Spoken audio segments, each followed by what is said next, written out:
Halo dan selamat datang kembali. Hari ini kita akan melakukan pembahasan yang dirancang khusus untuk Anda. Kita punya tumpukan slide perkuliahan dari Dr. Stella Oluwaseun, beberapa catatan ringkasan modul SLSPEP 5502, dan satu buku teks yang komprehensif banget dari Nicholas Wolleman. Misi kita hari ini membedah anatomi dari sebuah proposal penelitian yang brilian. Benar sekali. Dan kalau kita lihat semua sumber ini, ya ada satu benang merah yang kuat banget. Proposal penelitian itu, bukan sekedar rencana kerja. Catatan kuliah Anda dan juga buku Wolleman itu sama-sama menekankan kalau proposal adalah sebuah argumen intelektual. Tunggu. Argumen intelektual? Itu istilah yang kuat ya? Maksudnya gimana sih dalam konteks ini? Bukannya kita cuma kasih tahu pembimbing apa yang mau kita kerjakan? Nah, disitulah bedanya. Gini, argumen di sini itu bukan berarti perdebatan sengit ya. Maksudnya, Anda membangun sebuah kasus yang meyakinkan. Jadi bukan cuma bilang, saya mau meneliti X, tapi lebih kayak, dengar, ada perdebatan besar soal Y di dunia akademik. Tapi, semua orang melewatkan sudut pandang Z. Padahal Z ini krusial banget. Karena itu, penelitian saya tentang X ini akan mengisi kekosongan itu. Nah, itu baru argumen. Aha, oke. Saya nangkep sekarang.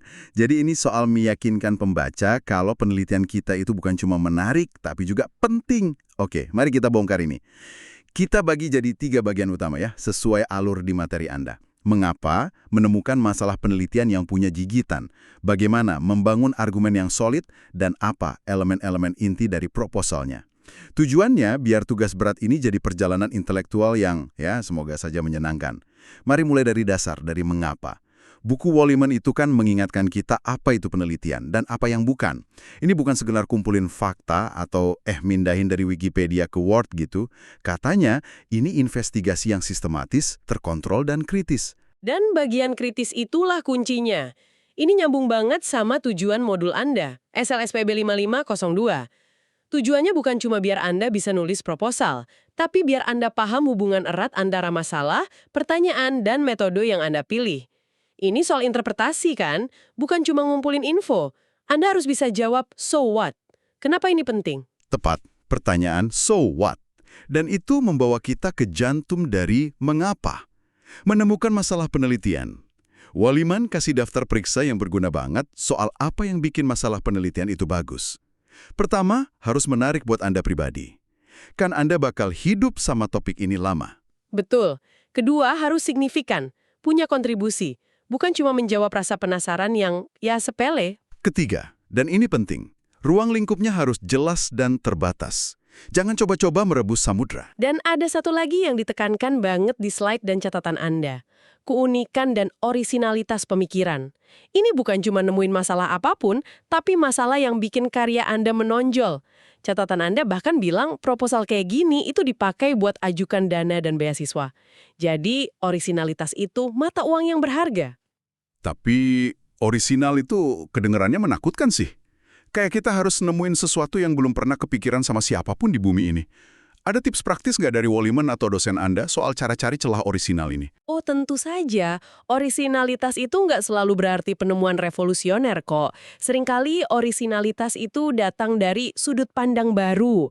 Misalnya, Anda bisa ambil teori yang sudah ada dan terapkan ke kasus yang sama sekali baru. Atau ke populasi yang beda. Atau Anda bisa bawa metodologi dari bidang lain ke bidang studi Anda. Cara paling praktis itu biasanya baca bagian saran untuk penelitian selanjutnya di akhir-akhir jurnal. Para peneliti itu secara harfiah ngasih tahu Anda di mana letak lubangnya. Nah, itu ladang emas. Oke, jadi kita sudah punya masalah yang nendang, orisinil, dan terdefinisi.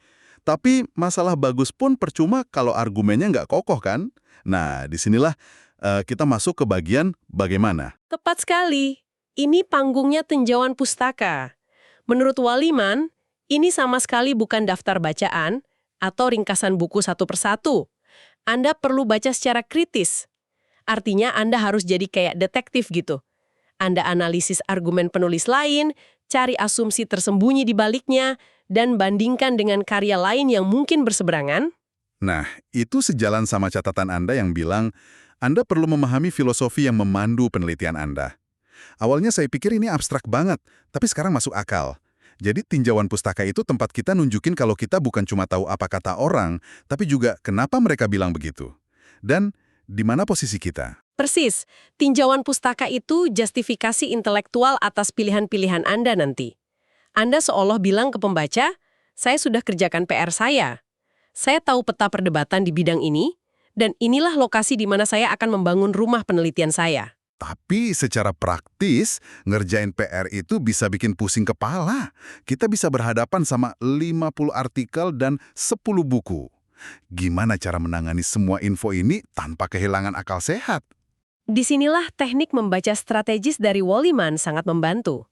Dia menyarankan teknik kayak skimming dan scanning. Ini bukan baca malas ya, tapi baca efisien. Misalnya, dari 20 buku potensial, jangan baca semua dari awal sampai akhir. Lakukan skimming dulu. Baca daftar isi, pendahuluan, kesimpulan. Dari 20, mungkin cuma 5 yang benar-benar relevan. Nah, baru di 5 buku itu Anda lakukan scanning. Cari kata kunci spesifik. Ini soal efisiensi, bukan kecepatan. Dan di zaman sekarang, tantangannya bukan lagi nemuin informasi, tapi menyaringnya kan, apalagi dari internet. Betul. Dan Walliman punya panduan bagus soal itu. Selalu jadi skeptis dan periksa 5 file. Pertama, akurasi. Bisa diverifikasi di tempat lain nggak? Kedua, otoritas. Siapa penulisnya? Ahli atau bukan? Ketiga, objektivitas atau bias, apa agendanya? Keempat, kedalaman informasinya. Dan kelima, tanggal publikasi. Masih relevan atau enggak? Kemampuan evaluasi ini sekarang bukan lagi kemewahan, tapi kebutuhan.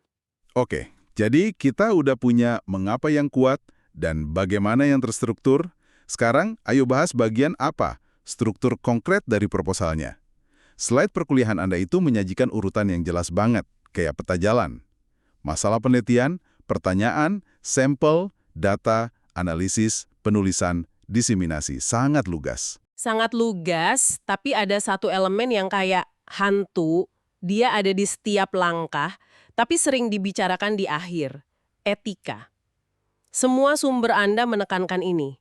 Etika bukan cuma formulir yang harus diisi. Etika harus dipertimbangkan di sepanjang jalan. Dari awal banget. Wah, ini krusial banget. Saya jadi ingat catatan Anda, konsekuensinya praktis sekali. Tanpa persetujuan etis pada akhir April, proyek Anda harus diubah jadi berbasis data sekunder. Itu tekanan besar. Tepat. Ini bukan lagi soal moralitas abstrak, tapi kelangsungan proyek. Dan ini bukan cuma soal melindungi partisipan ya, lewat informed consent, anonimitas, dan kerahasiaan, tapi juga melindungi Anda sebagai peneliti. Apakah topiknya sensitif? Apakah Anda bisa menangani data pribadi dengan aman? Mengabaikan etika di awal itu kayak bangun rumah tanpa fondasi. Selain etika, ada juga batasan praktis. Di catatan Anda jelas, proposal ini 100% nilai modul, panjangnya 3.000 kata, dan tenggat waktunya Rabu 21 Januari 2026, jam 2 siang. Tahu batasan ini dari awal sebenarnya sangat membantu biar tetap fokus. Benar. Batasan itu kawan Anda. Dan ini membawa kita ke poin penting terakhir dari materi Anda. Bersiaplah untuk segala kemungkinan. Punya rencana B. Penelitian di dunia nyata itu kan jarang sekali berjalan mulus. Rencana B. Jadi ingat kayak mau liburan outdoor. Anda berharap cuacanya cerah, tapi tetap bawa jas hujan. Punya rencana cadangan itu jas hujan penelitian Anda. Analogi yang sempurna. Mungkin akses ke komunitas yang mau Anda teliti tiba-tiba ditutup. Atau persetujuan etisme tertunda. Punya rencana cadangan itu bukan tanda kegagalan. Sebaliknya, itu menunjukkan kedewasaan dan perencanaan yang matang. Anda menunjukkan kalau Anda itu manajer proyek yang andal, bukan cuma seorang pemimpi. Jadi kalau kita rangkum semua ini, kesimpulannya apa ya?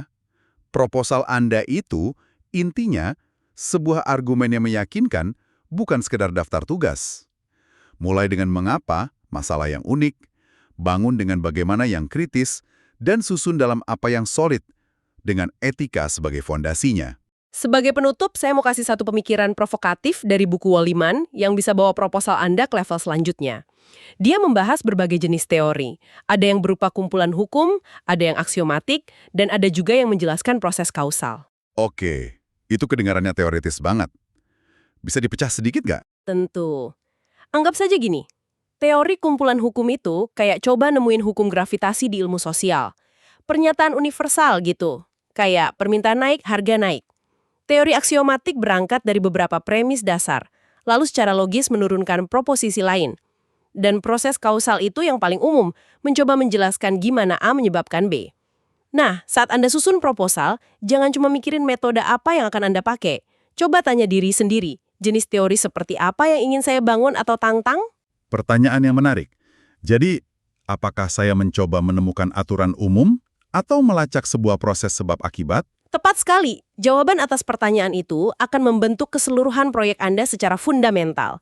Jauh melampaui sekedar memenuhi syarat tugas kuliah.